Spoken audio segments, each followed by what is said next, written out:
Bapak Ibu sekalian. Sebelumnya perkenalkan, saya Kira Febiana. Saya Sinda Octavia. Saya Nabila Resipa. Kami dari mahasiswa Universitas Gunadarma yang hari ini ingin mewawancari Bapak sama Ibu. Sebelumnya kami ucapkan terima kasih untuk Bapak Ibu yang sudah bersedia untuk kami wawancarai untuk memenuhi tugas akhir dari mata kuliah Human Relation di Universitas Gunadarma. Sebelum kami masuk ke pertanyaan, Bapak Ibu bisa tolong untuk memperkenalkan diri dan menyebutkan posisi di perusahaan ini. Kenalin teman-teman ya, nama aku Farel Muhammad Farisi, bisa dipanggil Farel. Untuk saat ini posisi aku ada di bagian Project and Business Development. Selain menjadi staff juga aku menjadi bagian dari manajemen training di Samudera Indonesia. Salam kenal Pak Farel. Ya, selamat siang. Siang Pak. Terima kasih waktunya udah berkunjung ke kantor kami. Saya sendiri, nama saya Raffi Ramadhani. Saya di Project and Business Development Department Head. Dan kalau mau berhubungan dengan komersil di departemen saya. Salam kenal Pak Raffi. Selamat siang Mbak, sebelumnya perkenalkan saya Kafa. Saya di sini sebagai Human Capital dari Samudera. Salam kenal Bu Safa. Oke, sebelum masuk ke pertanyaan pertama, mungkin ini akan bertanya kepada Bu Safa dulu untuk Human Capital di pertanyaan kebutuhan fisiologis. Untuk pertanyaan pertama, bagaimana di PT Samudera Energi Tangguh ini menyediakan kebutuhan dasar seperti gaji, tunjangan kesehatan, dan juga keamanan kerja? Sebelumnya kalau misalkan di sini itu maksudnya ini proses pengadaannya atau perhitungannya atau seperti Penyediaannya. Penyediaannya. Kalau dari kita itu kan sebenarnya kita jatuhnya di anak entitas anak ya. Kita punya holding kita itu di Samudera Indonesia Tbk. Itu holding kita. Jadi kita semua tentang ketenaga kerjaan, semua peraturan salary, pokok dan segala macam sehari itu kita ngikutin sama peraturan korporat. Jadi kita mengacunya dari korporat. Kita sebagai entitas anak kita terima aja. Misalkan upah pokoknya sekarang minimumnya di sini. Jadi kita ngikutin aturannya dari korporat semua. Karena kita masih mengacu ke perusahaan induk. Berarti seperti gaji, tunjangan kesehatan, keamanan kerja itu sudah pasti tersedia di perusahaan? Iya, sudah pasti ada di situ ada. Memang. Untuk pertanyaan kedua, apakah fasilitas kerja seperti ruang kerja, toilet, dan kantin ini memadai di perusahaan ini untuk para karyawan? Kalau masalah itu kita juga ada namanya Samudera Indonesia Management Building. Itu memang khusus untuk mengelola sarana dan prasarana yang ada di Samudera Indonesia sendiri. Kayak kita udah pasti di setiap lantai itu pasti ada toilet, sudah pasti. Tempat ibadah juga kita sediakan. Kita ada musola terbesar itu ada di lantai 7. Kalau di lantai 5 sendiri sebenarnya juga ada musola dan ada toilet yang itu setiap saya lupa ketentuannya berapa, setiap 3 jam sekali kalau nggak salah itu selalu dibersihin sama cleaning service. Baik, untuk fasilitas tersebut kira-kira karyawan merasa puas nggak dengan adanya fasilitas tersebut? Apakah sudah memadai menurut mereka? Sejauh saya kerja di sini sih sebetulnya belum pernah ada komplain sih masalah tentang sarana dan prasarana, karena memang kita selalu setiap kalau misalnya itu udah kotor atau segala macam kita selalu langsung laporan ke cleaning service dan itu memang mereka langsung sesuai SOP langsung bakal dibersihin dan segala macam. Nah, jauh ini cukup memadai untuk sarana prasarana ya. Baik, selanjutnya untuk Bu Safa, kita akan membahas kebutuhan keamanan. Pertanyaan yang pertama yaitu bagaimana perusahaan memastikan stabilitas pekerjaan dan jaminan sosial bagi karyawan? Dari perusahaan sendiri, jaminan sosial itu kita juga banyak, karena balik lagi kita mengacu ke perusahaan induk ya, jadi ada program perusahaan induk namanya CSR untuk CSR ke lingkungan sekitar Samudera Indonesia. Kayak contoh kecilnya adalah kayak kita bentar lagi mau ada Idul Adha itu kan kita menyumbang beberapa jenis hewan kurban ke daerah sekitar sini, masjid belakang Samudera dan tempat beroperasinya Samudera sendiri itu. Selanjutnya, apakah perusahaan memiliki kebijakan yang jelas untuk menangani pelecehan dan intimidasi di tempat kerja? Ya, kita sendiri sebenarnya kita ada 2 di sini. Dari internal SRT sendiri pun ada namanya kebijakan yang megang kebetulan dari etik compliance kita di tim HRD itu ada tim etik sendiri untuk emang itu untuk menangani kasus-kasus yang misalnya ada pelanggaran HAM atau pelecehan seksual dan segala macam, itu semua ada kebijakan tersendiri juga. Di luar itu kita juga ada corporate compliance. Jadi kalau misalnya dari kita nggak mempan atau gimana, kita akan majuin lagi ke atas strategi itu di corporate. Berarti di perusahaan ini sudah ada timnya ya, Bu? Iya, sudah ada tim khusus sendiri. Karena ISO yang meratifikasi untuk etik sendiri itu kita udah comply dengan itu, Pak.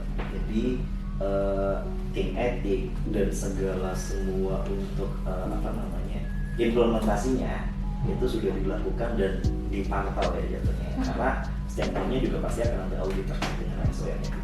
Terlebih ternyata induk kita juga sangat concern dengan itu sekarang ini, baik untuk hal pelecehan dan lain-lain itu kan terkait dengan etik ya jatuhnya. Nah itu concern sekali lah dengan itu sekarang. Itu. Terima kasih Kak, Bu. Oke baik, lanjut ke pertanyaan selanjutnya. Saya akan bertanya kepada Dr. Hoki, mohon izin ya Pak. Kali ini kita akan bertanya mengenai kebutuhan sosial dan afiliasi. Mungkin bisa dijelaskan bagaimana perusahaan mendorong interaksi dan kerjasama antar karyawan? Terkait interaksi antar karyawan. Iya betul, interaksi dan kerjasama. Interaksi itu kalau kita bilang key-nya perusahaan ya jatuhnya ya. Ya kalau mau untuk menjaga interaksi, kalau mau formalnya ya kita melakukan meeting. Meeting itu yang bisa meeting bulanan untuk evaluasi bareng-bareng dan lain-lain. Cuman kalau umpama non formalnya ya tiap hari kita interaksi, karena nggak menutup kemungkinan untuk satu proyek itu nggak cuma di departemen kami tok gitu kan, tapi kita harus menyebutkan tim operasional, tim HC, tim finance dan tim semuanya itu tadi. Jadi untuk menjaganya ya salah satu yang paling simpel adalah nggak ada gap-gap sekat-sekat antar ini sih, antar meja ya. Kalau nggak ngeliat di ruang meja kita enak aja gitu, jadi sini ada meja, di belakang kita tuh ada meja, jadi katakan belakangnya operation nih, depannya komersial gitu kan. Jadi kalau pun ada apa-apa sama tim operation, kita tinggal balik bagian top gitu kan. Nah di situ kita tinggal bilang ada masalah yang ini gimana gitu kan. Nah terus abis itu ya diskusi secara formal dan informal itu tetap kita jaga day to day sih Pak jatuhnya. Oh baik, berarti dengan melakukan 3 ada sekat ya di setiap meja untuk interaksi tetap berjalan lancar. Baik, kita lanjut ke pertanyaan kedua. Apakah perusahaan memiliki kebijakan yang jelas untuk menangani pelecehan dan intimidasi di tempat kerja? Ada. Lanjut lagi, apakah perusahaan mengadakan kegiatan sosial dan budaya untuk karyawan? Sosial dan budaya, contohnya kayak gimana ya? Sosial Itu dan kayak kalau misalnya zaman SMA kayak ekskul gitu Iya, ya. betul. Kita di sini ada program Cisco namanya, Samudra Indonesia Sport. Apa Cisco Samudra Indonesia Sport Sama Center. Indonesia Sport Community. Iya, Nah. gitu. Jadi kita di sini banyak ada ini sih jatuhnya kayak olahraga basket, klub motor, klub badminton, klub lari.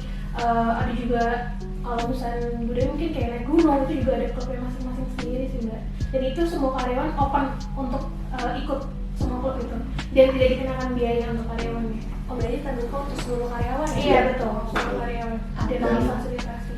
Kalau di Samudra ini ada nggak Pak kayak appreciation day gitu atau charity event dari karyawan-karyawan untuk kepantiasuhan mungkin atau appreciation untuk karyawan? Kita juga rutin sumbangan. Jadi kalau gitu kita tuh balik lagi ke yang awal tadi saya bilang, kita kan mengacu ke perusahaan induk ya. Perusahaan induk tuh mereka sudah memang setiap tahunnya ada program-program kayak CSR, misalkan kayak kita menanam tanaman di daerah Bekasi kemarin pernah ada di daerah Bekasi gitu kita menanam Bumbu. 1000 tanaman ya, Bakal. 1000 mangrove kan. Iya, bakal tuh mangrove. 1000 mangrove di Bekasi kayak gitu, buat satu kayak kita nyumbang perahu-perahu ke pedalaman-pedalaman. Itu kita juga dan itu programnya memang dari induk. Gitu. Kalau dari FHT sendiri kita paling sebatas kayak misalkan kemarin dari bulan puasa kita nyumbang ke masjid-masjid atau panti asuhan segala macam. Kita misalnya syukuran ke panti asuhan itu ada sih Mbak. Dan uniknya setiap tahun, setiap ulang tahunnya Samudra itu selalu mengusung tema budaya. Oh iya. Nah disitulah ajang juga untuk appreciation untuk pekerja yang ada gitu kan, untuk karyawan yang sudah belasan tahun, puluhan tahun, bahkan yang best employee itu juga ada di situ. Nah mungkin tapi kalau untuk best employee itu dikembalikan ke masing-masing entitas nanti. Nah kita eventnya itu ketika sekalian pulang tahun Samudra. Tapi kalau untuk masa masa kerjanya tim atau employee yang ada di Samudra, nah itu kayak 50 tahun masa dikasih emas ini itunya Oh itu ya, kita apresiasi 16 tahun dan 25 tahun. Itu ada pemberian emas. Jadi memang event uniknya ada di setiap ulang tahun Samudra itu. Oh, tema masing-masing gitu sih. Oke, baik. Kita lanjut ke pertanyaan berikutnya mengenai kebutuhan penghargaan ya. Bagaimana perusahaan memberikan pengakuan dan penghargaan atas prestasi dari karyawan? Kalau itu ini, jadi kita setiap tahun ada program Best Employee. Itu jadi kita berdasarkan perhitungannya juga jelas, maksudnya mendasar ya, perhitungan dari kinerja karyawan tersebut dan nilai KPI karyawan tersebut dan banyak faktor lainnya yang mendasari itu. Kita setiap tahun memang rutin, biasanya di akhir tahun ya mas, di akhir tahun itu ada pengumuman Best Employee. Best Employee itu jadi kandidat 1, 2, 3 Desember 1, 2, 3. Dengan adanya itu, kalau dari point of view-nya Pak Farel sebagai MT, kira-kira apa impact-nya dengan adanya itu? Jadi impact ke karyawannya jadi lebih kerjanya lebih semangat dan lain-lain. Ya, jadi kalau misalkan memang Best Employee itu adalah salah satu bentuk penghargaan gitu yang diberikan dari perusahaan kepada karyawannya seperti itu. Kalau menurut saya pribadi itu justru salah satu bentuk motivasi juga sih untuk karyawan yang tadi intinya disampaikan ya. Motivasi apa ya? Artinya ketika kita udah diberikan suatu target misalkan ya, suatu tahun, kita akan semangat untuk mencapai target tersebut. Karena apa? Karena kita yakin ketika kita bisa mencapai target tersebut gitu ya, kita itu akan dihargai oleh perusahaan gitu. Artinya apa? Perusahaan itu nggak cuma memperkerjakan kita, tapi perusahaan itu menilai kita sebagai bentuk modal bagi mereka seperti itu. Karena apa? Karena ada bentuk penghargaan tersebut gitu. Mereka menilai bahwa karyawan yang bekerja keras adalah mereka yang harus memperoleh penghargaan agar mereka bisa bekerja lebih keras lagi, gitu, bisa lebih berprestasi lagi, memberikan inovasi kepada perusahaan dan seterusnya. Baik, berarti benar terrealisasikan di sini ya? Benar, terrealisasi. Oke, baik. Lanjut ke pertanyaan berikutnya. Izin bertanya kembali, apakah perusahaan memberikan kesempatan bagi karyawan untuk mengembangkan karir mereka? Oh ini Fakir? Oh iya. Iya. Menurut saya tentu ya ada selalu ada kesempatan bagi karyawan untuk mengembangkan karir ketika mereka udah masuk di dalam Samudra seperti itu. Mungkin yang saya pribadi rasakan gitu ya, karir itu dari mana sih? Startnya dari kesempatan kita untuk memperoleh tanggung jawab, dari kesempatan kita untuk bisa belajar dan juga bertanya kepada lingkungan sekitar. Itu tuh sangat terbuka lingkungannya gitu. Sesimpel saya memang ada di bagian tim komersial bersama Pak Rafli pada saat ini. Tetapi ketika saya memiliki permasalahan yang mungkin kaitannya nggak melulu berkaitan dengan komersial, entah itu operasi atau mungkin ke bagian keuangan atau bahkan di lintas unit bisnis, itu tuh sangat open dengan kita membuka pembicaraan itu, berdiskusi dengan orang-orang yang ada di sekitar kantor ini kayak gitu. Itu cukup mudah gitu, datang ke kursinya kemudian berdiskusi, itu memperoleh sesuatu yang baru gitu. Dan saya rasa itu salah satu bentuk untuk memperoleh pengembangan karir juga, itu salah satunya. Kemudian ada juga nih kesempatan untuk kita sebagai karyawan untuk bisa melanjutkan studi seperti itu. Jadi memang perusahaan ini juga mendorong nih untuk karyawan-karyawannya untuk terus berkembang. Konteksnya nggak cuma berkembang dalam konteks karir, dalam hal ini posisi, tetapi juga dalam bentuk ilmu pengetahuan gitu.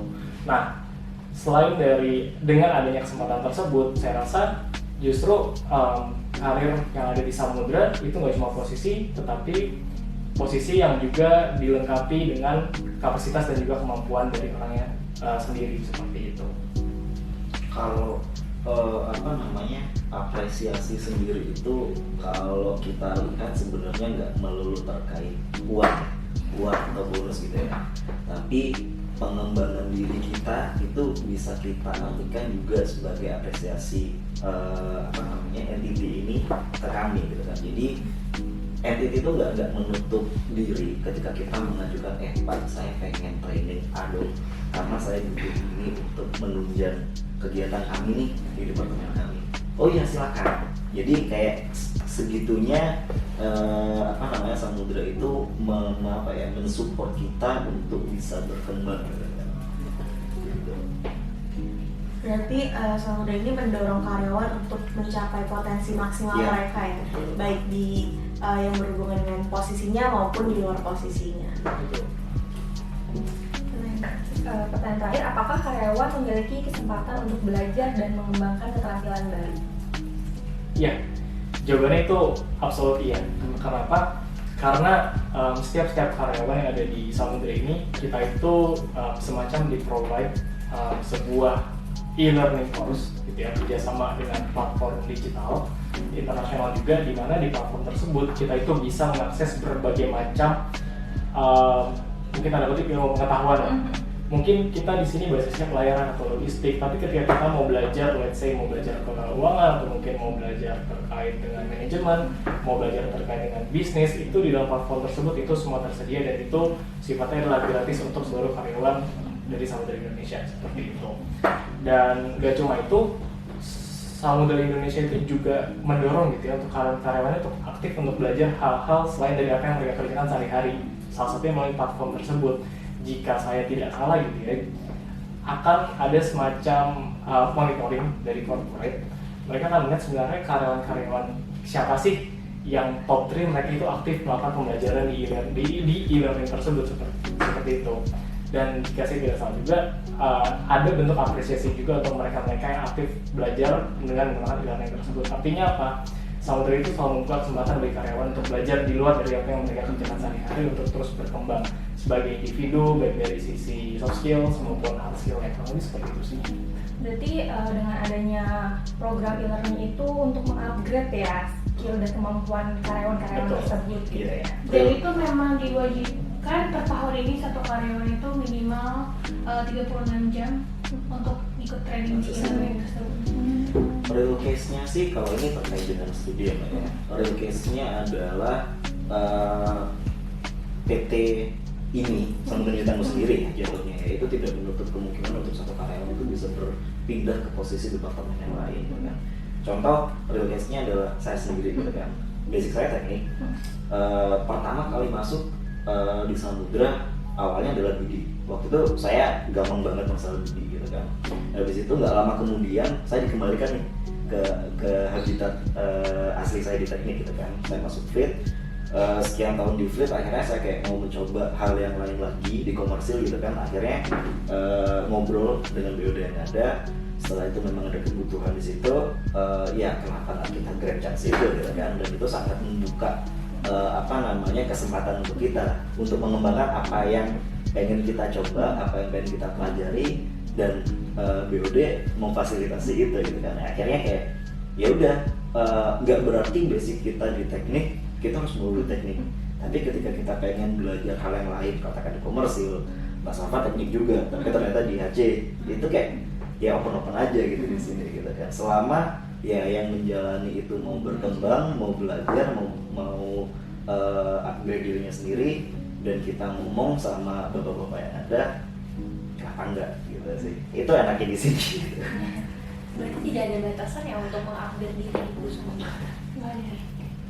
Oke, mungkin ini sebagai pertanyaan santai aja, seberapa tinggi rating atau perseden dari work-life balance Bapak Ibu selama bekerja di sini, dan kenapa?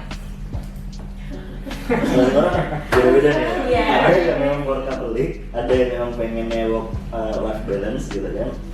Kalau saya sih jatuhnya dibilang balance mungkin nggak balance juga, tapi saya menikmati apa yang udah saya kerjain gitu sih.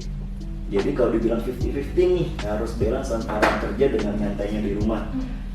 Actualnya saya nggak bisa gitu kan. Jadi walaupun katakan satu minggu ada on call gitu kan, ada kerjaan gitu, mau nggak mau yang memang harus kita kerjakan ya kita kerjakan. Tapi nggak yang itu merusak mental kita sih jatuhnya. Ya kalau mau merusak mental kita jatuhnya saya udah resign dari sini sih. Berarti enjoy aja. Iya. Alhamdulillahnya walaupun kayak gitu kita masih bisa nikmatin lah waktu senggang kita. Ada kalanya kalau di project ya jatuhnya ya, ada kalanya di mana kita ada dalam tahap peak, ada juga dalam posisi yang santai, udah berjalan dengan normal, kita udah bisa sambil kerjain yang lain deh, atau bisa nyantai deh dengan keluarga ini itu gitu kan. Itu kalau dari saya. Tapi kalau dari teman-teman Sedikit nambahin aja, mungkin juga sekarang kan udah banyak online ya. Jadi Iya. kan waktu kita untuk meeting offline tuh jadi mungkin dipangkas abis lah gitu kan ibaratnya kayak jadi kita nggak perlu nyamperin klien kemana-mana, jadi cukup dengan online itu juga ngebantu banget sih sebenarnya. Maksudnya kayak di rumah pun kita bisa sambil kerja gitu. Sejauh ini sih nggak mengganggu juga sih antara work and life itu nggak mengganggu sih masih jalan. Berarti nyaman-nyaman aja ya. Kalau dari Pak Farel gimana? Kalau dari saya, jujur kerja di salah satu itu nyaman banget ya buat work life balance-nya itu. dan tertekan. Gak ada pressure ya? Apa nih ini speak the truth loh ya, speak the truth loh ini. Nggak, masih apa namanya dari 24 jam pagi pulang ke sore masih sempat untuk olahraga, itu kan sehat juga buat mental, masih sempat juga buat apa namanya main sama teman-teman di luar tuh masih ada untuk kesempatan-kesempatan tersebut gitu dan sangat terbuka gitu. Jadi artinya kerjaan ada kerjaan, tapi itu semua bisa diselingkan dengan kegiatan aktivitas lainnya gitu yang bikin kita lebih nyaman untuk menjalani kehidupan sehari-hari. Ya work life balance 100% nih kalau dari saya. Oke. Baik, mungkin itu aja sih pertanyaan dari kita utamanya. Kita mau ngucapin terima kasih banyak buat Pak Rafli, Bu Safa, dan Pak Farel yang udah bersedia kami wawancara. Mohon maaf apabila kami mengganggu waktunya, terus kami merepotkan juga, mohon maaf. Mungkin sebelum kita tutup, nanti boleh dokumentasi ya. Boleh. Baik, terima kasih banyak. Sama-sama. Terima kasih. Sama-sama.